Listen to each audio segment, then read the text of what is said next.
के समरी में चलो ठीक के है। समरी में हाँ हाँ, वो बिल्कुल बिल्कुल ठीक है आपकी बात।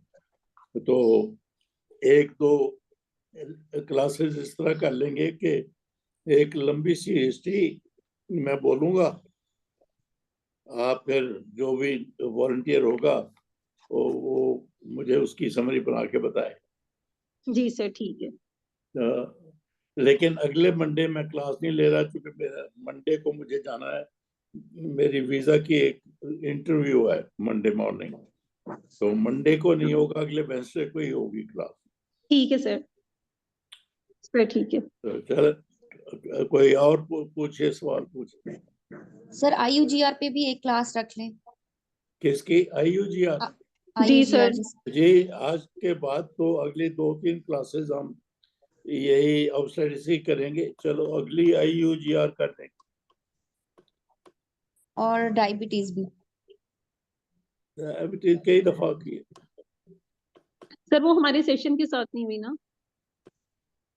चलो, तो वैसे मैं अभी अगले अपनी किताबें जो मैं जहाँ बैठ के पढ़ता हूँ ऑर्गेनाइज कर रहा था, तो उसमें मेरे लेक्चर जो मैं देता हूँ वो एक कॉपी सी होती है इस तरह की। इसमें मैं लिखता रहता हूँ आप लोगों के नाम, आपने क्या जवाब दिए, फिर वो इस तरह मुझे याद रहता है। तो अच्छा। भला मैंने ये 23 से अब 25 है, 2 साल में कितने लेक्चर दिए? सर आपने तो बहुत ज्यादा दिए होंगे। 100+ तो 100 दिए से होंगे। ज्यादा मैंने लेक्चर दिए। तो मैं सोच रहा था कि 100 लेक्चर में तो सब्जेक्ट कंप्लीटली पढ़ लिया होगा हमने ऑब्स्टेटिक्स भी गायनेकोलॉजी।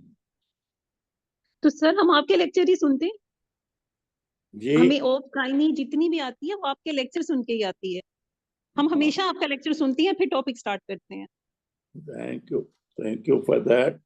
लेकिन मैं तो ये सोच रहा था कि सारा सब्जेक्ट फिर लेक्चर्स पे है, यूट्यूब में है, फिर अब नए लेक्चर्स की जरूरत रह गई। सर हम हर बार आपसे नया सीखते हैं। आपका वो लेक्चर होते हैं लेकिन हर बार आप कोई नई टिप बता रहे होते हैं। हाँ, वो तो उस सिचुएशन के मुताबिक जो होती है ना बात। चले, कोई और सवाल पूछिए आप। सर मैं आपसे सेप्सिस पढ़ना चाहती हूँ। सर आपके ग्रुप में ना सेप्सिस का एक लेक्चर पड़ा है और वो बहुत पुराना लेक्चर है। सर हमें सेप्सिस और PID पे एक लेक्चर चाहिए आपका प्लीज। वो फिर गायनी की तरफ वापस थोड़े सर आप किसी भी टाइम अरेंज कर लें, बेशक अभी 1-2 हफ्ते ना करें, लेकिन सर हमें सेप्सिस और PID लाजमी पढ़ाएं आप। सर हम ऑप्स के बाद भी कर लेते हैं, बिल्कुल ठीक कह रही हैं। सर अस्सलाम वालेकुम। फिर कर लेंगे कुछ अर्से में। जी, और क्या? सर एक क्वेश्चन है। जी, सर जो ट्राई एमनियोटिक ट्रिपलेट्स हैं, इनका टाइम ऑफ डिलीवरी क्या होगा? ओ आसान हो गया, आसान हो गया बिल्कुल। क्योंकि ट्रिपलेट्स जो होते हैं वो जनरली वो अंडरवेट होते हैं, उनका वजन तीनों का, क्योंकि यूट्रस में लिमिटेड स्पेस है, लिमिटेड सप्लाईज हैं, सब कुछ।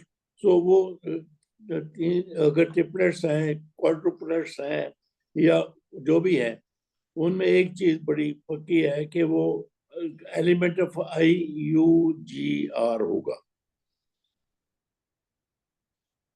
और चूंकि दूसरी बात कि ट्रिपलेट में अगर पहला, ट्विंस में तो है ना, अगर पहला फैलिक हो तो you can do vaginal delivery. Yes sir. Twins में ये है कि मेथड ऑफ डिलीवरी क्या होगा, आपका जवाब ये होगा अगर अनकॉम्प्लिकेटेड ट्विंस हैं और पहला ट्विन कफेलिक प्रेजेंटेशन है तो I will do vaginal delivery. ये ट्विंस का ये जवाब है आपका। If you are asked how will you deliver these twins, you will answer, मुझे नहीं पता उस वक्त उन ट्विंस में कोई कॉम्प्लिकेशन है कि नहीं है, but if there is no, sir triplet एक मिनट, you will answer Madam, there is no complication of pregnancy in this case, and first twin is cephalic, hence I'll do vaginal delivery if there is no contraindication for that. ये complete फिक्रा ये है. आपने triplets पूछा. Triplet quartz जो होते हैं वो सारे IUGR होते हैं, स्मॉल इन साइज होते हैं, तो इसलिए आपका जवाब बड़ा आसान हो गया. Because of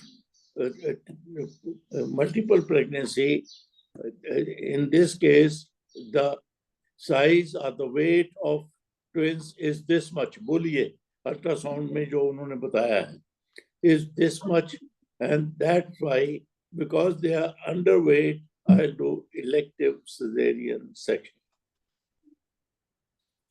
इस तरह से आपने इसका जवाब देना. मैं जवाब देता हूँ. मल्टीपल प्रेगनेंसी में ट्विंस को बोल दिया मैंने अभी. मल्टीपल प्रेगनेंसी में how will you deliver this? You say madam, ultrasound scan shows the weight of the babies, जो भी पढ़ के बोलिए कि इतना है, because they are underweight, hence I will do elective cesarean section. कोई बहस नहीं इसके And बाद. sir, time of delivery? When, तो जनरली अगर एलिमेंट ऑफ IUGR हो, तो सब कुछ भी ठीक हो, तो फिर आप 37+ वीक्स पे उसको डिलीवर करते हो, जो कि फिर as you get closer to term, उनमें IUGR बेबी में रिस्क ऑफ IUD बढ़ जाता है. तो इसलिए if this IUGR and time of delivery will be, if everything is all right, and but the weight of the babies are, they are IUGR, a singleton be IUGR. Hence, at 37 complete weeks, I will do Bishop score and deliver the baby. Bishop score बोलिए. Bishop score फिर आपसे पूछ लेगी वो क्या होता है, वो आपको आना चाहिए. वो थ्योरी है, वो आपको ठीक ठाक आना चाहिए, उसमें नहीं फंबल करना चाहिए. यू कांट अफोर्ड कि आपको बिशप स्कोर क्लैरिटी के साथ नहीं आता, क्योंकि इट इज एक्सपेक्टेड कि आपने लेबर रूम में रोजाना पता नहीं कितने मरीजों पे बिशप स्कोर किया हुआ है, हालांकि करते नहीं है आप. ये बैड हैबिट. मैं लेबर रूम कभी कभी जाता हूँ, इसको इंडक्शन की है, फुल स्टॉप. मैं कहता हूँ तुम फेल हो गई हो. वो उनको समझ नहीं आती, मुझसे नाराज हो जाती है. क्यों सर ऐसे ही फेल कर देते आप? पूरा फिक्रा है, मैंने इंडक्शन की है, इसका बिशप स्कोर ये था. इस तरह बोलना है. Whenever you talk about induction of labor, you have to say bishop score 5, 6, 7. क्योंकि 5, 6 से कम होगा तो फिर वो उसकी फेवरेबल रिस्पॉन्स नहीं होती इंडक्शन की. इसलिए आपने बोलना है कि इंडक्शन से पहले इसका बिशप स्कोर ये था. Okay, thank you sir. Sir एक लेक्चर जॉन्डिस इन प्रेगनेंसी कर लें प्लीज.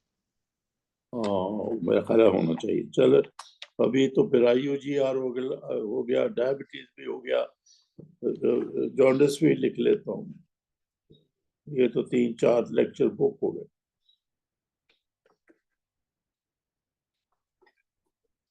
नहीं जी, 9 बज गए. इमरान नहीं, चलो कोई बात नहीं, शुरू करते हैं. आपने से पहली वॉलंटियर नाजिश बोली थी, हैं जी आप? सर. जी सर. चलो आज हम अनीमिया की बात करने वाले. जी सर. आसान सी हिस्ट्री है. आसान को मुश्किल बनाना आपका काम. मेरी तरफ से बड़ी आसान history. 834 gravid of 5 para 4 comes to you in the antenatal clinic with history of amenorrhea 30 weeks, and she complains of weakness and shortness of breath, थोड़ा सा भी काम करने पे। ओके मैं दोहरा दूं कि काफी है? सर मैं बता देती हूँ sir 34 years old gravid of 5 para 4 plus 0 she came for antenatal checkup at 30 weeks of gestation with weakness shortness of breath on mild exertion. Yeah, good. Sir, after mutual introduction and taking demographic biodata, confirming the patient identity, I will inquire my patient about the duration of shortness of breath, its onset, and I will quantify the shortness of breath, whether on strenuous or mild exertion, and then I will inquire about the any history of reduced dietary intake of vegetables or meat, increased Reduce bleeding from mouth. that reduce intake of what? Sir, meat and vegetables dietary intake.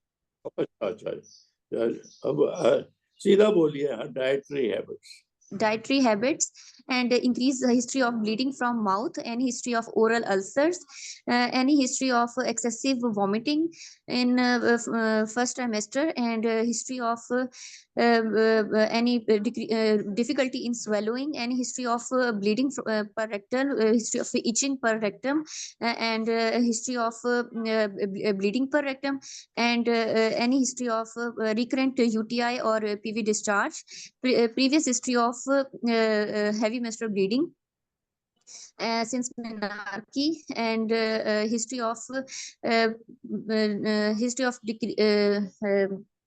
chronic fever, dengue, malaria, or HIV, and history of chronic liver or renal diseases, any history of blood transfusion in her or in her family, and what investigation and treatment she has taken up till now, and in the form of oral hematinics or in iron infusions or blood transfusion, and then I will inquire about the current pregnancy, whether conceived spontaneously or with treatment, history of folic acid. नाज़र आप fail हो चुकी हैं,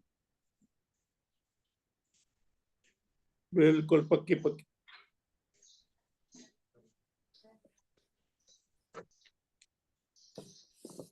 कोई बताएगा मैंने इनको fail क्यों कर दिया? Anybody? सर एक तो वीकनेस और जो है शॉर्टनेस ऑफ ब्रेथ को एलेबोरेट नहीं किया कि प्रीवियसली कोई इसको कार्डियक डिजीज तो नहीं थी, न्यूयॉर्क हार्ट एसोसिएशन क्लासिफिकेशन पे ये कहाँ पे लाई करती है patient? Very very good, very very good. चूंकि मैंने कह दिया ये लेक्चर अनीमिया पे है, तो आप सारी 10 बातें आपने पूछी, all related to anemia, iron deficiency anemia, nutritional anemia। बाबा उसको शॉर्टनेस ऑफ ब्रेथ किसी और वजह से भी तो हो सकती है, उधर तो तुम्हारा ध्यान ही नहीं गया। Anaemia anaemia anaemia anaemia.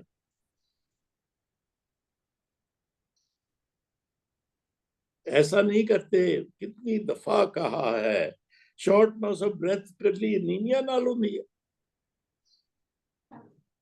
जैसा अभी अभी बोला कि अनीमिया ठीक है, may be top of the list पे, लेकिन हार्ट डिजीज भी हो सकती है, उसको रिसेंटली कोई पल्मोनरी इन्फेक्शन, ये वो और वजूहात भी तो है ना, ये 3 वजूहात तो सामने सामने है। उसको हार्ट डिजीज तो नहीं है, उसको कोई लंग पल्मोनरी डिजीज तो नहीं है, उधर एक सवाल नहीं पूछा आपने। हालांकि ये सिर्फ इन्होंने क्या नाम है जिन्होंने लुबना बोली थी? जी सर, लुबना। अच्छा, एक सवाल सिर्फ ये पूछने के, I will inquire if there is any history of heart disease और लंग डिजीज, ये कह के बाकी सारा ये आपका सही हो जाता। फिर आप पास भी हो जाती। एक फिक्रे की वजह से आप फेल हो। So before you take off, before you start, think of it कि ये ग्रेविडा 5 है और इसके शॉर्टनेस ऑफ ब्रेथ है। शॉर्टनेस ऑफ ब्रेथ 30 ईयर में क्या क्या हो सकती है? यही 3-4 वजह, यही 3-4 है। आपकी बात बिल्कुल ठीक है, अनीमिया में भी टॉप ऑफ द लिस्ट पे, लेकिन चूंकि अनीमिया की हमने डिटेल भी पूछनी है, ये 10 सवाल पूछने हैं, सारे सवाल रेलेवेंट आपके, लेकिन एक फिक्रा पहले बोलना है, I will ask inquire, patient की हिस्ट्री ले रहे हो ना, if she has any heart history of heart disease और lung disease in recent past और रिसेंट, बस ये फिक्रा कह के फिर ये सारे आपके सवाल ठीक है, फिर आपके 6 के बजाय भी 7 नंबर मिलते आपको। बाबा मैंने कितनी दफा बोला, जो डेटा दिए गए उस पर गौर करो। गौर ये shortness of breath in patient age 30 gravida 5, उस शॉर्टनेस की 2-3 वजह तो सोचो ना, एक अनीमिया पे अटक गई आप। ऐसा नहीं करो, ऐसा ना करो। तो जब आपको हिस्ट्री दी जाए उसकी पॉसिबिलिटी, डिफरेंशियल डायग्नोसिस वो सोचे, फिर ये सारे सवाल ठीक है, फोकस ऑन टू, क्योंकि number 1 cause could be anaemia, आपकी बात सही है, फिर उसके ये सारे सवाल ठीक है, फिर आपको नंबर भी बल्कि एक्स्ट्रा मिल जाएंगे। आपने टोटल डोज इन्फ्यूजन की बात कर दी, आपने पता नहीं क्या क्या बातें कर दी, bleeding PR, swallow difficulty, vomiting, बहुत कुछ बोल दिया आपने, but from your inquiry it seems you are thinking only कि ये पेशेंट एनीमिक है, बस एनीमिया की वजह मैं करनी है। ऐसा नहीं, ऐसा बिल्कुल नहीं। अच्छा जी, ये इतनी छोड़ते हैं हम। सपोज के मैं कहता हूँ कि इसकी हीमोग्लोबिन आई है 7 ग्राम, हमने ये हिस्ट्री ले ली, फिर इन्वेस्टिगेशन की, हीमोग्लोबिन तो पहला बोला ही है, मैं हीमोग्लोबिन पे ही बता दिया आपको 7 ग्राम %। Sir, red cell indices. वापस Sir, red cell indices and peripheral blood picture. हाँ, तो ये कही है ना, मैंने सिर्फ ये बोला है haemoglobin, I would like to find out, ये जो अल्फाज हैं आपके, आई लाइक टू नो कि उसकी ब्लड फिल्म क्या है, जो भी बोलना बोलो, पीसीवी, फेरेटिन, मुझे नहीं पता क्या बोलना आपने, लेकिन बोले, मैंने सिर्फ आपको हीमोग्लोबिन बताई है 7 ग्राम %। Sir, I would like to know the red cell indices, mean corpuscular volume, mean corpuscular hemoglobin, and mean cell hemoglobin concentration, and peripheral blood picture. Good, चलो वो आ गया। तो in iron deficiency anemia, what kind of picture do you expect? Sir, microcytic, hypochromic, and all indices reduced, and serum ferritin is reduced. Good. Suppose ये हो गया कि उसकी haemoglobin 7 ग्राम है और माइक्रोसिटिक और हाइपोक्रोमिक ये अनीमिया है, फिर बोलिए। Sir, next blood group and RH factor, viral serology, urine routine examination for pus cells, protein, glucose, nitrites, and blood sugar random or OGTT available. ये सारे को कह दीजिए ना, बाकी रेलेवेंट इन्वेस्टिगेशंस ऑफ प्रेगनेंसी में करूंगी, हाउएवर उस पे वक्त ज़ाया करें। अब आप हाइपोक्रोमिक अनीमिया पे फोकस करें कि इसके क्या फर्दर इन्वेस्टिगेशन करेंगी, क्या ट्रीटमेंट। ताकि आप वो जी 7 मिनट में आप पूरा कर लें। सर, फर्दर इसके स्टूल टेस्ट करवा सकते हैं फॉर ओवा एंड सिस्ट। ठीक है, करवा लिया। 1 मिनट में आता हूँ।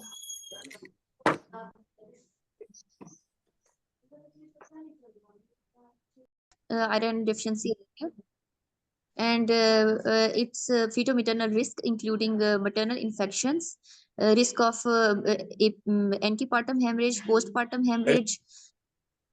एक मिनट नाजिश, तुम्हें क्या हो गया? हमने अभी तक इस पेशेंट की सिर्फ हीमोग्लोबिन की है 7 ग्राम और पेरिफेरल फिल्म देखी है, ब्लड फिल्म, और वो माइक्रोसाइटिक हाइपोक्रोमिक नहीं भी है, बस इतनी हमारे पास इंफॉर्मेशन है। एंड यू जंप्ड एट उसको काउंसलिंग, उसकी counselling, wouldn't you like to do anything more? और बस ये खत्म हो गया? और कोई इन्वेस्टिगेशन बोल, कम से कम लफ्ज तो बोल दीजिए 2-4। Sir, blood group with RH factor, हाँ good. Viral serology regarding hepatitis B, C, HIV, मतलब ये रूटीन इन्वेस्टिगेशन होगी, ठीक हो गया। रूटीन ये इन्वेस्टिगेशन। कुछ इस तरह से तो बोलो ना जी कि जी ये इन एडिशन टू दिस, आपने पिछली दफा मैं उठ के जा रहा था तो स्टूल का टेस्ट बोला था, विच इज रेलेवेंट, जी। विच इज रेलेवेंट, और UTI इज रेलेवेंट। नहीं कराना। कम से कम जो सीधी सीधी बातें वो तो बोले ना, हेमाटोक्रिट, फिर वो स्पेसिफिक टेस्ट जो है आयरन डेफिशिएंसी के, total iron binding capacity, ferritin serum level, iron, ये 2-4 लफ्ज बोलने परसेंट चाहिए। सैचुरेशन। जी सर।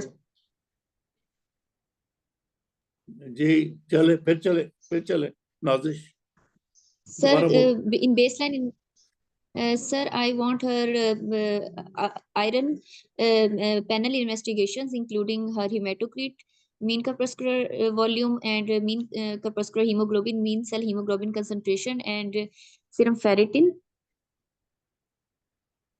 हाँ चलो, ये हो गया। To confirm the diagnosis, To confirm my diagnosis of iron deficiency anemia. हाँ ठीक हो गया। In addition to that stool test कर लो, यूरिन टेस्ट कर लो, जी सर। बोलते जाओ ना क्या। Sir, urine test for hepatitis, protein, glucose, any RBCs, nitrites. ना, ये कहना गलत हो गया तुम्हारा। यूरिन टेस्ट, UTI जो है वो अनीमिया कॉज करती है, ये नहीं, ये जो बोले आप। जी सर। चलो सर, डायग्नोसिस हो गया, अब आप काउंसलिंग भी करती उसको, आगे चलो फिर क्या करोगे? Sir, then I will. इसमें शॉर्टनेस ऑफ ब्रेथ है तो हम ECG कराएंगे। मेरा ख्याल है ECG में अगर ये कंफर्म हो गया डायग्नोसिस हमारा कि she is got iron deficiency anaemia, फिर मेरा ख्याल है ECG इतना इम्पोर्टेंट नहीं रहता। लेकिन अगर आप कह देंगी तो उसमें मजायका कोई नहीं, क्योंकि हमारा डिफरेंशियल डायग्नोसिस में वो शामिल है heart disease, listen to the chest for lungs, ये कह देने में आपको अच्छा क्रेडिट मिलेगा, लेकिन उस पे पास फेल नहीं होंगे आप। ठीक है सर, थैंक यू। जी आगे चलिए।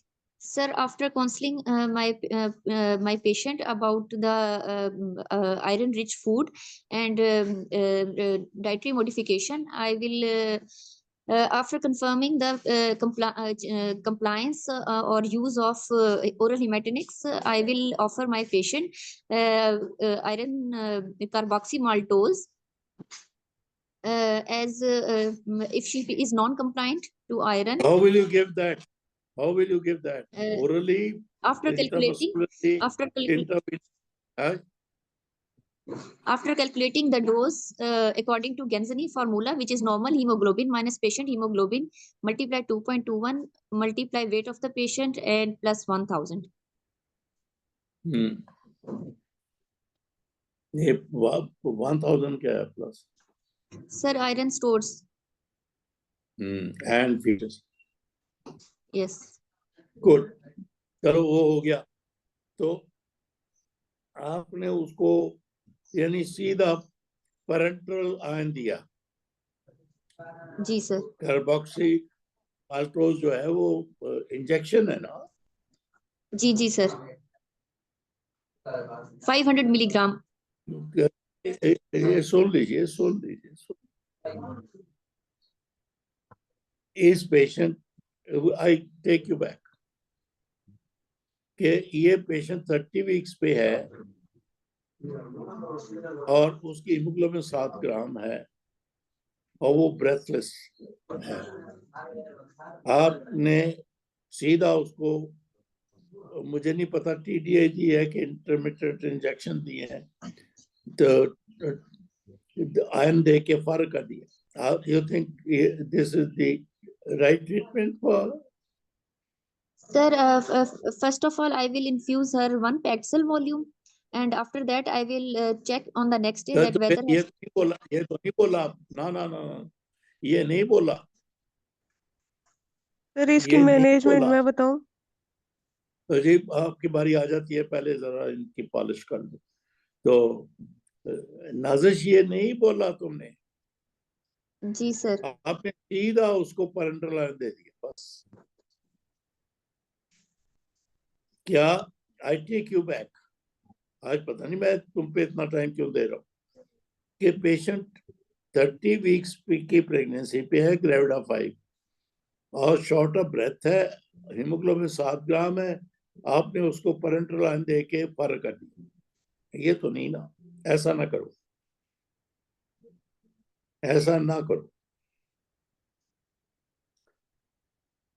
मैं आपको गाइडलाइन दे देता हूँ। If you get a patient who has got symptomatic anemia, who has symptomatic anemia, क्या उसको हम, तुमने एलेंजेक दिया तो फर्क कर दिया उसको, क्या ये उसकी रेट ऑफ प्रोग्रेस ओरल जैसी ही है? तो ट्रीटमेंट में तो कोई फर्क नहीं है। तो कंप्लायंस है, ओरल भी दो तो वही इम्पैक्ट होगा जो एलेंजेक्ट का है। तो लेकिन क्या ये ठीक ट्रीटमेंट है? आपने ठीक दिया है? No sir, Paxil volume transfusion. आपने नहीं बोला, जी sir. because this patient has symptomatic anemia. जी sir. Hence, I like to give her packed cells. And then एक बोतल लग गई, फिर क्या होगा? Sir, next day I will check the patient for the resolution of symptoms, her shortness of breath. If her shortness of breath is resolved, then I will give her iron carboxymaltose. ना ना, sir मैं ठीक, बताऊं? तुम ठीक चल रही हो, एंड जिसको सिम्टोमेटिक तुमने एक ब्लड लगा दिया, रिव्यू किया whether it has relieved her symptoms or not, ठीक किया। उसके बाद I'll discuss with her iron treatment, iron therapy. ये लफ्ज आप सब नोट कर लीजिए please. You will not jump at oral, intramuscular, intravenous, TDI, anything. You will not say that. You will say, I'll discuss with her iron treatment.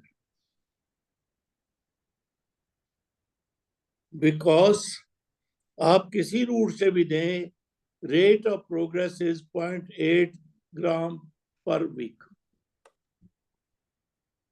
किसी तरह भी दें, ओरल दे, इंट्रामस्कुलर दे, इंट्रावीनस दे, उसका एनीमिया एक ही रफ्तार से करेक्ट होगा, वो 0.8 ग्राम।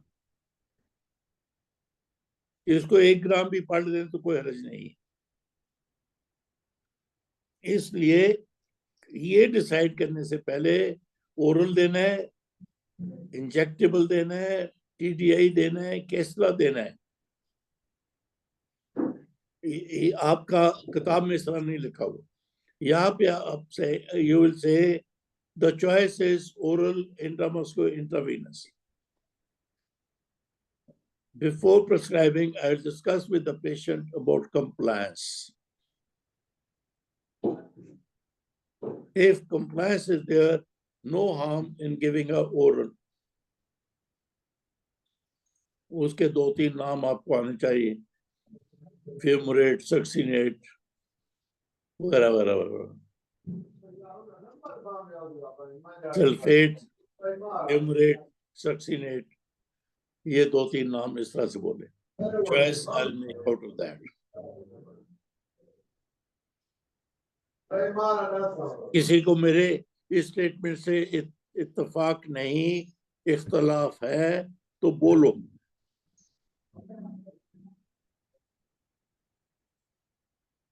कोई नहीं बोल रही. नहीं सर, हम एग्री कर रहे हैं, आपने ठीक बताया, हमारा भी यही है. चलो, तो इस तरह से बोलना है बाबा. इस पेशेंट में, फिर मैं इसको स्किप करके अगले पेशेंट पे चलता हूँ. इस पेशेंट में हमने पहले कंफर्म किया कि आयरन डेफिशिएंसी एनीमिया है. आयरन डेफिशिएंसी एनीमिया में रूटीन में स्टूल टेस्ट, यूरिन टेस्ट भी कर लिया एंड अदर हेल्थ केयर के. फिर because her hemoglobin is 7 grams and she is symptomatic, shortness of breath, I will give her back cell wall. वो क्या होता है उनकी क्रॉस मैचिंग के बाद, क्रॉस मैचिंग के बाद बैक सेल वॉलिंग की एक बैग दूंगी. फिर अगले रोज रिव्यू करूं. If her symptoms are still there, maybe I'll give her another one. If she is relieved, generally they are relieved, then I'll discuss with her iron therapy, oral parenteral. If she agrees for taking regularly compliance, oral देने में कोई हर्ज नहीं. फिक्रा बोलिए, because speed of recovery oral और parenteral की एक सी है, इसलिए वो दूँ. चलो इस पेशेंट को खत्म करता हूँ. जी सर, अगर हम हिस्ट्री में ये चीज एक्सक्लूड कर लें कि पेशेंट नॉन कंप्लायंट है या उसको कोई गैस्ट्रिक इशू है, फिर आपने बता दिया ना एग्जामिनर को कि compliance is important. Because she is non-compliant, she was given iron but she did not take it regularly. Hence ये फिक्रा बोल के फिर parenteral iron बोलना, ये फिक्रा बोलना है. Because this patient was given, before she came here, she was prescribed oral iron. She did not take for the reasons जो उसने बताई हो, भूल जाती है, उसको नोजिया था, उसको कॉन्स्टिपेशन थी, डायरिया था, क्या था, इरिटेशन ऑफ स्टमक था, इसलिए उसने ली नहीं. Hence, I will not prescribe oral iron. I'll skip to parenteral iron. वो फिर ये फार्मूला जो बोला इन्होंने, वो फार्मूला बोलिए, कैलकुलेट करूंगी, फिर दूंगी, फिर कौन सा सॉल्ट दोगी, वो 2-3 नाम आपको आने चाहिए. कार्बोक्सिल माल्टोस एक है, और फेरिविन एक है, और क्या विनोफर एक है. उनके नाम बोलिए, ट्रेड नाम ना बोले, उसके जेनरिक नाम बोले. चलो अगला पेशेंट.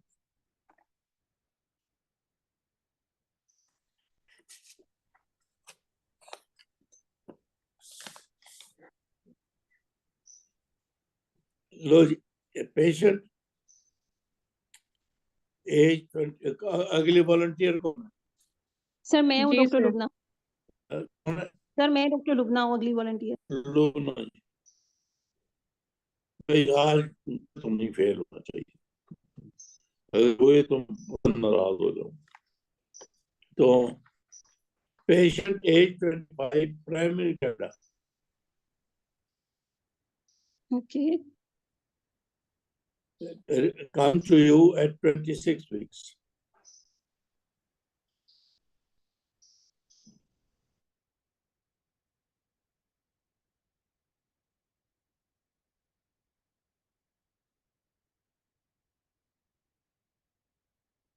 हेलो सर, आवाज नहीं आ रही।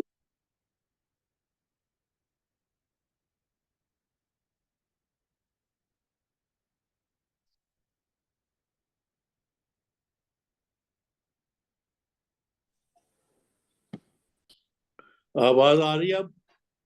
जी सर, अब आ रही है। तस्वीर भी आ रही? जी सर, तस्वीर भी आ रही है। हाँ, तस्वीर बड़ी इंपॉर्टेंट है। Do I look handsome? Yes sir. ओ, बड़े शर्मा के कहा। बाबा मेरी एज का कोई पूछे तो कह दो बिल्कुल बिल्कुल। चलो खैर, लुना as 25, primary gravida, comes to you at 26 weeks, no complaints. She has come for routine booking. Okay. Or when you check her hemoglobin, it is 6 gram%.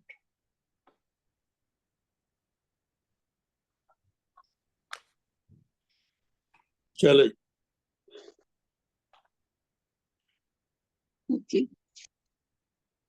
Sir, after mutual introduction, rapport building and confirming the biodata given to me, I will inquire from the patient about her last menstrual period and then regularity of the cycle, and then I will ask her that is this the first time that her HB is 6, and either previously at booking her hemoglobin was done. If done, then I would like to review. Then I will inquire her how is her pregnancy up till now. Either it was a book pregnancy, and either then I will inquire her about her dietary habits, either about her dietary intake of oral iron, and her dietary intake of meat, milk, egg, and green leafy vegetables to the patient. And after this, I will inquire her about a history of either the oral iron was prescribed to the patient, either she has taken or not taken, either she was compliant with the oral iron, and then any history of oral ulcer, any history of oral ulcer, any history of epigastric pain, diarrhea, constipation, and history of rectal bleeding, and along with cranial itching, any history of heavy menstrual bleeding, and then we'll inquire any history of repeated attacks of high frequency, urgency, burning maturation, or hematuria, history of high-grade fever. So I will history of high-grade fever along with the chills to rule out malaria, any history of bruises or nasal bleeding, and any history of blood transfusions in herself or in her family. And any treatment she has taken regarding this, either in the form of a oral iron, IV iron, or in the form of a blood transfusions. And either she is having any problem in her family regarding any repeated blood transfusions in her family. I will rule out the presence of either there is any history of thalassemia in her family. I will rule out this, and either she is having her HB, she was anemic before her pregnancy. Either before her pregnancy her HB was checked or not checked, and after this I will take her past medical history, and then past surgical, past socio-economic history, and the history of smoking will be taken. Good, generally good. फिर भी मैं थोड़ा सा आपको मैंने accept किया आपकी history को, लेकिन थोड़ा सा इसको आप हिस्ट्री है कि प्राइमरी ग्रेविडा 26 वीक्स पे और कंप्लेंट उसकी कोई नहीं, हीमोग्लोबिन 6 ग्राम। तो अब चूंकि कुछ भी आपको और इंफॉर्मेशन नहीं है, कुछ भी और आपको इंफॉर्मेशन नहीं दी गई, आपको सिर्फ हीमोग्लोबिन 6 ग्राम बताई गई है, तो आपने क्लैरिटी, मैंने कहा ना, मैंने आपको जो बोला है मैंने एक्सेप्ट कर लिया है, लेकिन फिर भी थोड़ा सा इम्प्रूव करने के लिए आपने सिर्फ अब किस चीज पे गौर करना है कि ये कोई आपको नहीं पता क्या वजह है कि शी सीवियरली एनीमिक, इतना पता है। और सर हम ज़ाहिर उससे है कि आप सिम्टम्स की हिस्ट्री लेंगे कि वो कोई सिम्टोमेटिक है या सिम्टम नहीं? कोई सिम्टम नहीं है। तो पहला आपने न्यूट्रिशनल अनीमिया बोला, ये सारी हिस्ट्री वो है, या आयरन डेफिशिएंसी कह दीजिए, ठीक है। जी सर। लेकिन आपने रेफरेंस सिर्फ थैलासीमिया का दिया है फैमिली में। दूसरा ग्रुप हो गया थैलासीमिया, हो सकता है उसको, आपने बोला, पर थैलस ये कंजेनिटल अनीमिया है, वो iron deficiency anaemia vitamin B12 भी होता है, पर्निशियस अनीमिया जिसको कहा जाता था, है कि नहीं? जी सर। और ये इस तरह की सीवियर बोन मैरो की वजह भी हो सकती है, जो उसको कीमोथेरेपी मिली हो, रेडिएशन मिली हो, कुछ हो। ये मतलब अब मेरा मतलब कहने का है कि आपको इम्प्रूव कर रहा हूँ, अपसेट ना हो। जी नहीं नहीं सर, बिल्कुल आप इम्प्रूव करें। तो ये आपने इस तरह से, आपको कोई और इंफॉर्मेशन नहीं, हीमोग्लोबिन दी गई है, थिंक ऑफ डिफरेंशियल डायग्नोसिस।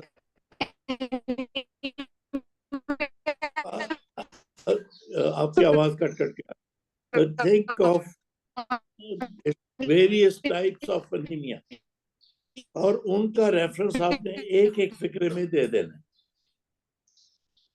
आपने न्यूट्रिशनल एनीमिया या आयरन डेफिशिएंसी का सारा ये बोला, ठीक बोल दिया। फिर आपने थैलासीमिया का रेफरेंस फैमिली हिस्ट्री बोल दी, मैंने मान लिया उसको। फिर तीसरा ये विटामिन पर्निशियस अनीमिया या बोन मैरो, ये आपकी रिसेंटली कोई इरिडिएशन या ड्रग थेरेपी तो नहीं हुई, उससे पता चलता कि you are thinking of bone marrow. तो इस तरह से आज का ये मैसेज आपको है, अगर सिर्फ एक सिम्टम दी गई है आपको या एक इन्वेस्टिगेशन दी गई है, उसका फौरन डिफरेंशियल डायग्नोसिस बनाइए। सर या सिर्फ सर्च नहीं करेंगे? सर एक क्वेश्चन जी पूछ अगर कोई सिम्टम्स नहीं है सर, पेशेंट को कोई सिम्टम्स नहीं है, कोई कंप्लेन नहीं है, तो उसको रीचेक नहीं करेंगे हम? जी, वो तो फिर बाद में आना है ना, हम तो हिस्ट्री ले रहे हैं। सर, और ये नहीं पूछेंगे हम कि अभी सिम्टम्स तो नहीं है, लेकिन हम ये रूल आउट नहीं करेंगे कि history of breathlessness, weakness, fatigue, हाँ, वो लेथार्जी। पूछने वो तो सर ने हिस्ट्री में ही बता दिया था कि पेशेंट को कोई जी, कंप्लेन नहीं है। वो पूछने की बात है जो नहीं, आपने कहा। कंप्लेंट तो नहीं है, फिर भी रूल आउट तो करेंगे ना। जी जी, बिल्कुल आपने सही कहा, मैं एग्री, वो सही बोला। लेकिन आपकी सोच जो है ना, मैं तो यहाँ बैठा हूँ सिर्फ आपकी सोच को सही करने के लिए, कि सिर्फ एक इंफॉर्मेशन दी गई है हीमोग्लोबिन 6 का, इमीडिएटली टाइप्स ऑफ एनीमिया आपने सोचनी है, क्योंकि कोई नहीं बताया गया कि कौन सी टाइप का एनीमिया। ये 4-5 टाइप्स जो हैं, हमारा आपने हैवी मेंस्ट्रुअल ब्लीडिंग बोला, उसके साथ बोल देती 26 वीक्स की pregnancy, any bleeding during pregnancy, तो जी खैर सर। वो मैंने मान लिया सारा, आपको मैंने पास किया हुआ है उस पर। लेकिन जी सर, थैंक यू। आपकी सोच में ये सारे नहीं बातें थी, वो होती ही तो आपके बड़े अच्छे नंबर आते। तो यहाँ पे सिर्फ एक इंफॉर्मेशन है, जैसे पेशेंट कम टू यू, जैसे पिछले पेशेंट में केस हिस्ट्री में हमने डिस्कस किया शॉर्टनेस ऑफ ब्रेथ। शॉर्टनेस एक सिम्टम है उसको, शॉर्टनेस ऑफ ब्रेथ। भाई शॉर्टनेस ऑफ ब्रेथ क्यों होगी? वो पेशेंट, ठीक है, प्रेगनेंसी में हम सबसे पहले अनीमिया सोचते हैं, अनीमिया के अलावा कार्डिक हो सकती है, पल्मोनरी हो सकती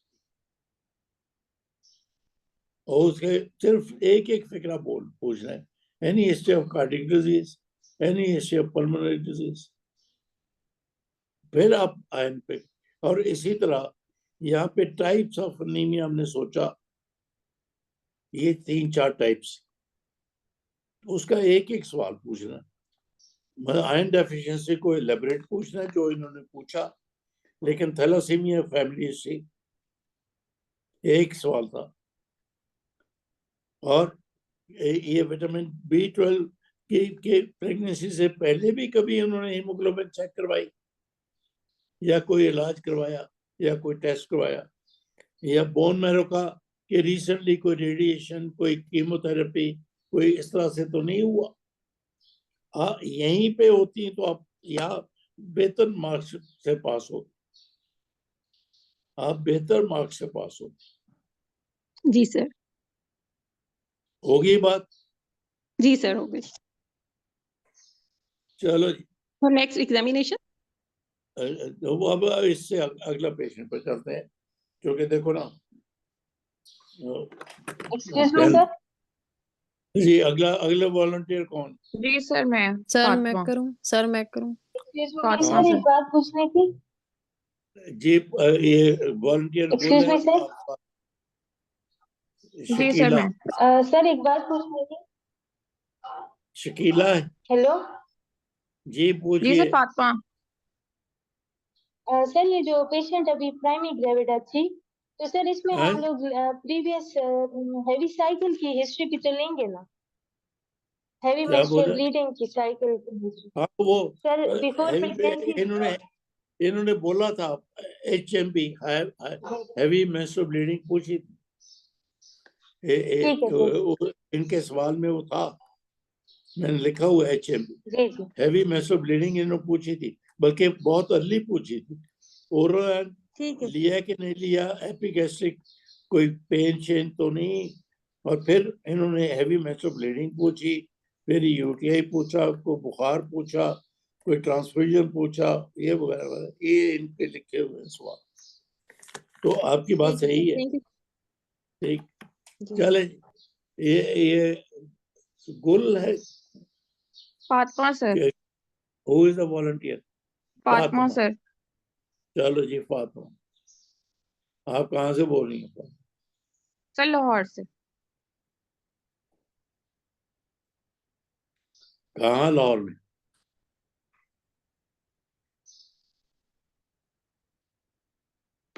जी sir, services hospital. Services, good. मैंने तो वहां 30 साल पढ़ाया।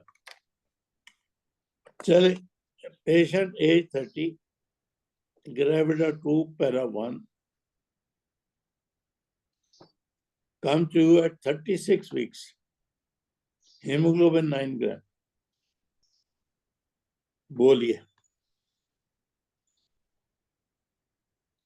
Sir, I will, after confirming all the demographic details from my patient, I will ask her, confirm her last menstrual period and ask is the period regular and is she having any heavy menstrual bleeding.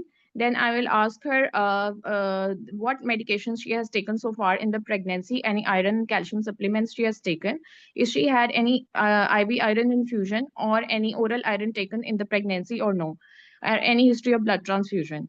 Then I will ask her about if she taken folic acid supplements, is she booked anywhere, and all her investigations has been done for her.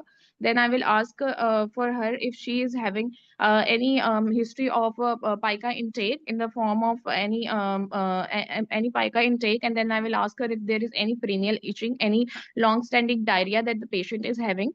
Then I will ask her about her diet habits. Is she taking any meat, green leafy vegetables?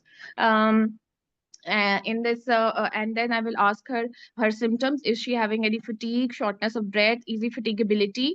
And then I will also ask her, is there any family history of any hemoglobinopathies, then I will ask if there is any increase in the bleeding from any other orifices like nose, any bleeding hematuria or any rectal bleeding.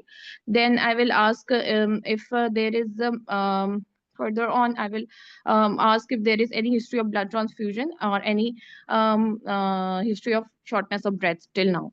Then I will further do my examination.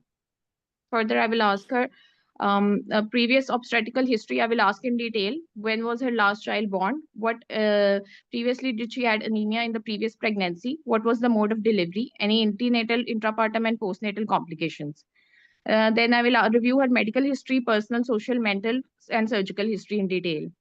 Sir, then I will do the examination.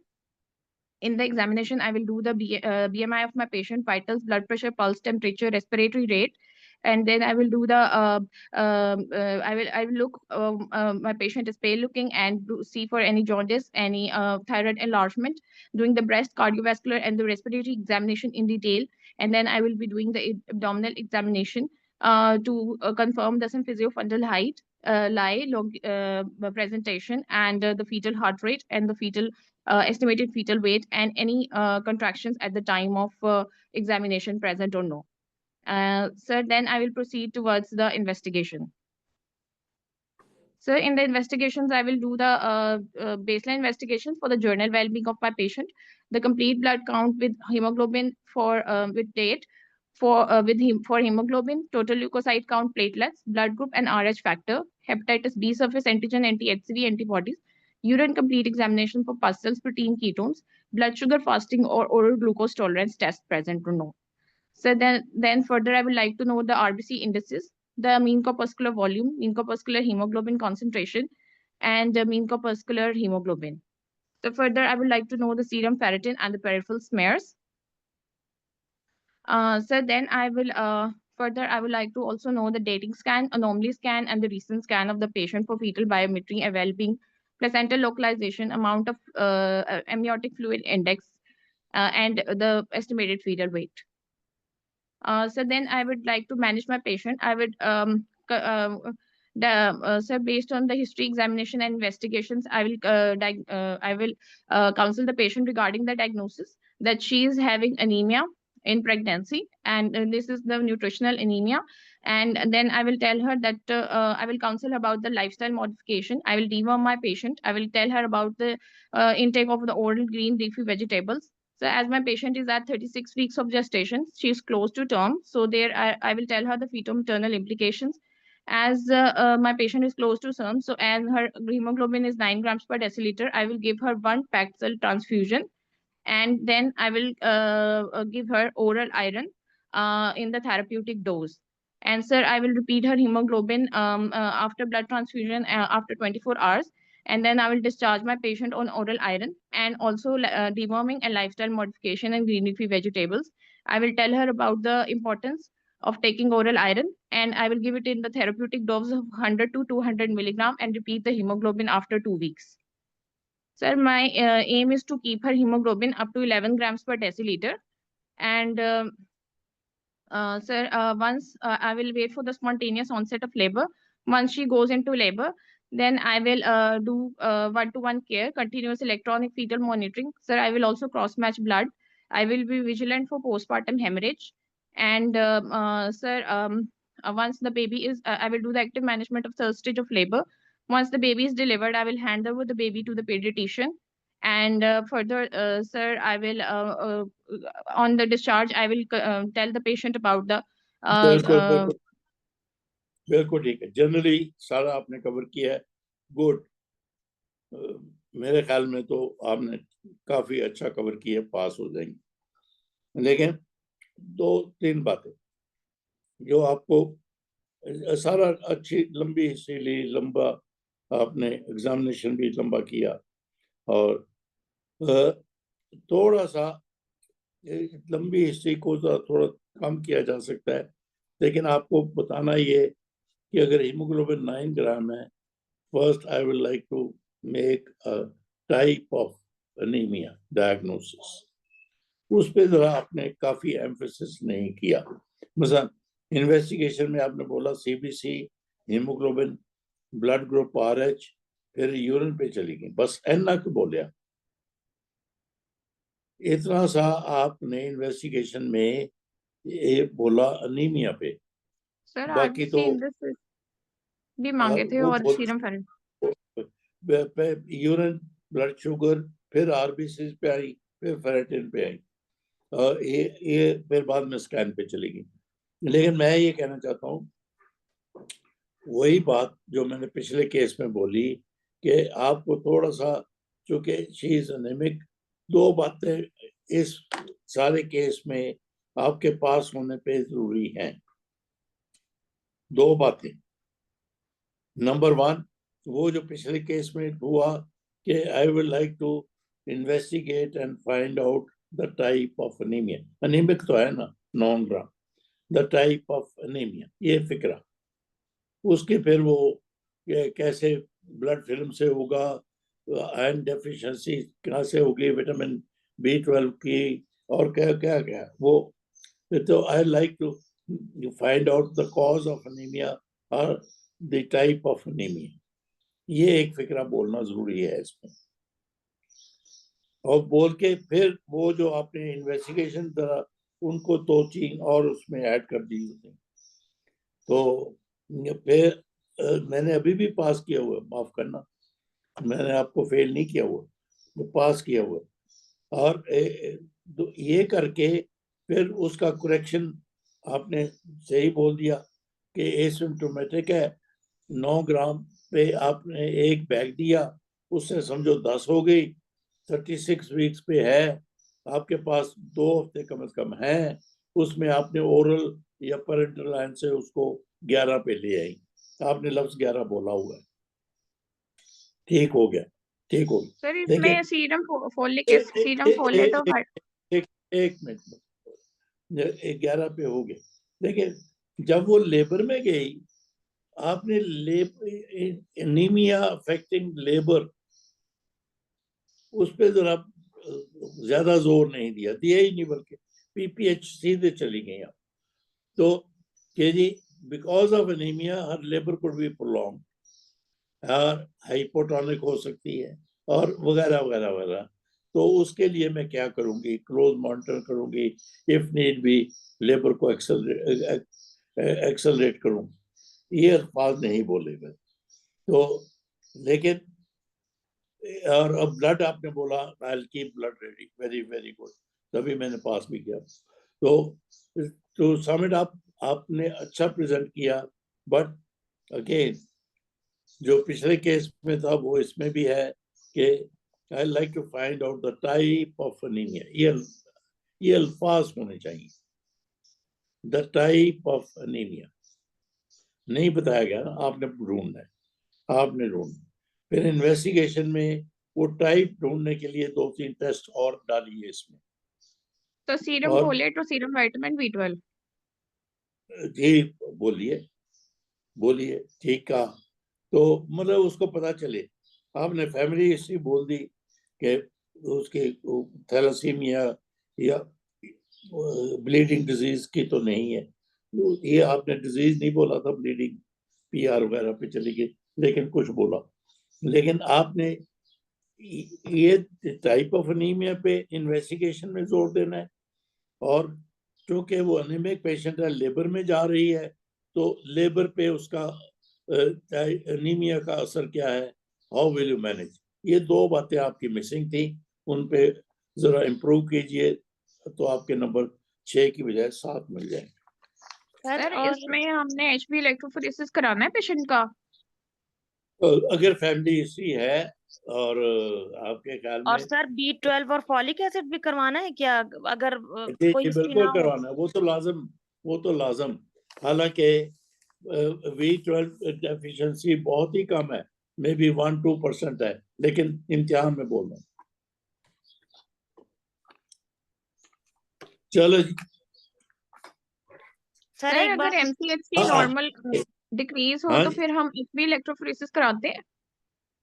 नहीं, मैंने sir कहा अगर ना, सारे अगर RBC सुनो ना, मैंने बोला अगर फैमिली हिस्ट्री है या पास्ट हिस्ट्री है सजेस्टिव ऑफ थैलेसीमिया, फिर आप करवाएंगे। मैं तो आज थैलेसीमिया काफी पढ़ के आया था, आपको पढ़ाना चाहता था, क्योंकि किताबों में अक्सर ठीक तरह लिखा नहीं हुआ। सर हम सर पहले दुनिया भी कर लें। चलो सर जी, एक और क्वेश्चन है। Who is the next volunteer? Sir sir मैं करूंगी डॉक्टर सर लुबना मैं करूंगी सर डॉक्टर वर्दा सर डॉक्टर वर्दा और सर डॉक्टर लुबना। तो वर्दा अस्सलाम वालेकुम सर। सर मैंने वॉलंटियर किया हुआ था लेकिन मेरी बारी ही नहीं आई आज क्या और लोग थे बहुत ज्यादा। क्या नाम आपका? सर वर्दा। वर्दा। अस्सलाम चलो वालेकुम अभी सर। डॉक्टर लुबना अभी मेरे पास है, ऐसे कर लेते। सर हाँ जी, सर एक जी पेशेंट है बोलिए। 36 वीक पर आई है, उसका HP 7 है, प्रीवियस 1 है और हाँ, शॉर्टनेस ऑफ ब्रेथ के साथ आई ये है, तो उसमें हम सर हीमोग्लोबिन 7 है जी और प्रीवियस शॉर्ट 1 है ऑफ ब्रेथ। 36। जी जी। हाँ जी। तो सर इसमें हम 2 पिन ट्रांसफ्यूज करेंगे, उसके बाद ओरल पे या IV 2 पिन ट्रांसफ्यूज करेंगे। अब पहले तो सिंपल ये समझिए, जहाँ ब्लड ट्रांसफ्यूजन देने की बात आए, आप कहेंगे एक पैक सेल देंगे, फिर रिव्यू करेंगे कि उस दूसरे की जरूरत है कि नहीं। सिम्टम ये रिजॉल्व होते हैं या नहीं तरह होते। से एक मिनट, इस तरह से बोलेंगे, अगर एक पैक सेल के बाद सिम्टम रिलीव हो गई, फिर मैं ब्लड और नहीं दूंगी, चाहे वो 6 से 7 ही हुई है, अभी 11 के बहुत दूर है, फिर मैं ब्लड नहीं दूंगी उसको, पैरेंटल लाइन दूंगी या ओरल लाइन दूंगी, वो हम बहुत बहस कर चुके हैं हम कि कौन सा बेहतर है, लेकिन साथ में ब्लड अरेंज करके फ्रिज में रखूंगी, ये बोला। सही अगर 6 मतलब 7 एक की करना है, ठीक है सर सर, क्वेश्चन था सर, एक हाँ जी, क्वेश्चन है, अभी अगर पेशेंट आती है 36 वीक्स पे और 7 HP के साथ, अगर हम उसको हाँ 2 पिन भी लगा देते हैं पेक सेल, उसके बाद हमें ओरल पे शिफ्ट करना चाहिए या फिर आयरन पे, क्योंकि कंप्लायंस वगैरह पेशेंट की ना हो तो फिर पेशेंट ना ले, फिर तो हम उसे ज्यादा अगर बेटर नहीं नहीं आयरन देती दे हो दें। तो बात हो कि आप कहेंगे, आपने इम्तिहान में तो ये फिक्रा बोलना है कि iron therapy, oral, parental, speed of recovery is same, ये फिक्रा बोलना है। Okay sir. Iron therapy, speed of recovery is same whether given orally or parentally। ये बोल के फिर आगे चलना है कि पेशेंट कहती है मैं लूंगी चाहे 36 वीक्स पे है, ओरल दो, पर वो कहती है तो 4 हफ्ते में 2 हफ्ते में डिलीवर हो जाएगी, ओरल दोगी, तो फिर ये फिक्रा बोलो कि मैडम ओरल और पैरेंटल की स्पीड ऑफ रिकवरी में कोई फर्क नहीं है। अलबत्ता अगर आपके ख्याल में 36 वीक पे है, 7 ग्राम को 8 करने का कोई तुक नहीं, 11 के करीब, फिर मैं एक बैग 7 के बाद 8 हो जाएगी और फिर रिव्यू करूंगी, एक बैग और लगा दूंगी तो वो 8 से 9 हो जाएगी, तो लेकिन 2 से ज्यादा नहीं दूंगी, क्योंकि ओवरलोडिंग ऑफ द हार्ट जो है वो उसका खतरा रहता है, she might go into CCF, लेने के देने पड़ जाएंगे। तो इसलिए आपका ब्लड के देने के मतलब ये एटीट्यूड होना चाहिए, ये अप्रोच होनी चाहिए कि मैं उसको एक बैग दूंगी, सिम्टम रिलीफ, बस। बाकी अगर वो कहती है 7 से 8 ही हुई ना, तो 36 पे है, वो 37 पे कहेगी कि मैं 8 हो गई तो उसके 2 बैग क्रॉस मैच करके फ्रिज में रखूंगी, if she goes into labour फिर वो लेबर में लगा दो। क्योंकि अगर 7, लेट मी से दिस, कि अगर आओ एक पेशेंट आती है 7-8 ग्राम के साथ और लेबर में चलती है, how will you manage that patient? उसको ये नहीं है कि लेबर रोको तो तुम 4 बैग लगाओ तो फिर वो तो लेबर में है। सो मैडम उसके लिए अगर 7 ग्राम के साथ आती है, आई cross match 3 or 4 bags and start transfusion immediately and continue labor। और जब डिलीवरी होगी तो आई विल मेक श्योर कि मैं PPH ना होने दूं। आजकल PPH का बंडल ट्रीटमेंट चल रहा है, वो फिर आपको आना चाहिए PPH के लिए बंडल ट्रीटमेंट क्या है। सर सर जी सर मेरा सर मैं डॉक्टर नाला बात कर रही हूँ सर। वो 9 ग्राम पे 36 पे तो हम एसिम्टोमेटिक पेशेंट को ब्लड ट्रांसफ्यूजन नहीं करते। उसको सिर्फ बताते हैं कि जब आप लेबर में आएंगी या तो उस टाइम जो है अगर आपका कम होगा तो फिर हम अरेंज करेंगे या आपका अरेंज करके रखेंगे। तो अभी जो है ये था कि ये कह रही थी कि 9 ग्राम है और मैं ब्लड भी लगाऊंगी और फिर उसको आयरन पे फिर शिफ्ट करूंगी। इस तरह से तो मतलब हम ज्यादातर नहीं करते एसिम्प्टोमेटिक पेशेंट। नायला, मेरा ये जो आपने बोला बाद में, इससे इत्तेफाक है, क्योंकि आपने लाइन ये लेनी है कि WHO recommendation that patient should go into labour with 11 gram. Yes sir, yes sir. ये लाइन लेके कि अगर वो 9 ग्राम पे है तो I will give her 1 bag of blood, वो 10 हो जाएगी, और बाकी उसकी 1 या 2 बैग क्रॉस मैच करके फ्रिज में रखूंगी, ताकि जब वो आए फिर अगर वो 10 है तो उसको इमीडिएट ब्लड अवेलेबल होगा if she goes into PPH और आपने ये कहना कि 11 नहीं 10 करके 9 करके 1 या 2 बैग क्रॉस मैच करके फ्रिज में रखूंगी, बस ये बोल। असलम सर। सर वो जी। ब्लड लगाने के बाद हम कितनी देर के बाद पारेंटरल आयरन दे सकते हैं? ऑन नेक्स्ट डे दे लगा सकते हैं? फिर पेशेंट को ब्लड लगाया है उसके बाद नहीं, आयरन जो देंगे, आप बार बार बात हो रही है ओरल और पैरेंटल में फर्क कोई नहीं, उसका तो इफेक्ट वही होगा ना जो ओरल का है कि मैक्सिमम 1 ग्राम पर वीक बढ़ेगा।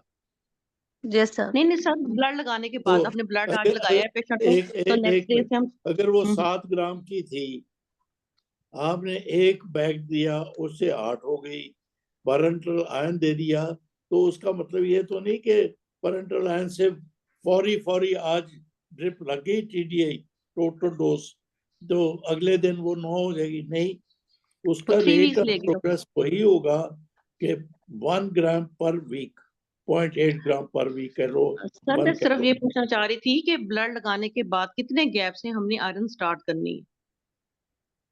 नेक्स्ट डे पे स्टार्ट कर दें? मेरा ख्याल है वो आज ये दिया है क्योंकि we don't want to overload, next day 24 hours के बाद बात दे सकते हैं। हाँ, थैंक यू सर। मैं तो थैलेसीमिया की बात करने वाला था, लेकिन अब 10 बज गए। सर नेक्स्ट क्लास रख ले, सर नेक्स्ट क्लास रख ले थैलेसीमिया की और अदर टाइप्स ऑफ एनीमिया की। हाँ चलो, अगली दफा थैलेसीमिया से शुरू करेंगे, और फिर और क्या कहा है अभी? Sir other types of sickle cell anaemia, folate deficiency और ये मेगैलोब्लास्टिक, ये सब चारों कर लेंगे। फिर IUGR करेंगे अगली दफा। सर थैलेसीमिया और सिकल सेल दोनों। हेलो सर, डॉक्टर वर्दा। सर डॉक्टर वर्दा। सर डॉक्टर लुबना का नाम भी ऐड कर लें प्रेजेंटेशन में। डॉक्टर फातिमा। किसका नाम ऐड करूं? सर डॉक्टर वर्दा। हाँ, सर डॉक्टर नाजिश का नाम। सर डॉक्टर सर वर्दा। दूसरों का भी सर हमें भी मौका दें सर। सर जी, सबको तो जो है बोलो ना तो वो बारी बारी करें ना सर। ये सर सब कोई वॉलंटियर हर बार होती हैं सर, हमें सर भी मौका डॉक्टर दें। वर्दा। बोलने ही नहीं देता हम लोगों को। सर कोई बोलने ही नहीं देता, सारे पहले ही आ जाते हैं। तो ये सर आप डॉक्टर सलाम। यू बीट देम, आप जल्दी आओ, पहले बोलो। अब मुझे क्या पता, मैं तो सर आते हैं ना, तो लेकिन वो सर बीच में गड़बड़ सारे हो बोलना जाती है, शुरू हो जाते लड़ाई हैं, हो मैं जाती है, फिर क्या करें सर? क्या तो फिर क्या करें हम चलो, सर? मैं आप जितनी भी बैठी है, मुझे तो एक शक्ल दिखाई नहीं देती, आप सब मुझे देख रही हो। सर जिन्होंने आज प्रेजेंट किया है ना, नेक्स्ट क्लास में वो ना प्रेजेंट करें ना। हाँ सर, वो लोग ना प्रेजेंट करें ना, ओके, जिन्होंने नेक्स्ट क्लास में, वो लोग ना प्रेजेंट करें ठीक जिन्होंने है। आज प्रेजेंट किए। हाँ ना सर, सबको मौका मिले, सबका खुदा एग्जाम है। हाफिज। सर खुदा हाफिज, खुदा हाफिज। अल्लाह हाफिज। थैंक अल्लाह यू हाफिज सर। एक थैंक यू बोलिए। Thank you sir. Thank you sir, thank you sir, thank you sir. अब आदर डालो, आदर डालो। Thank you sir. Thank you sir, very very much sir. Thank you sir.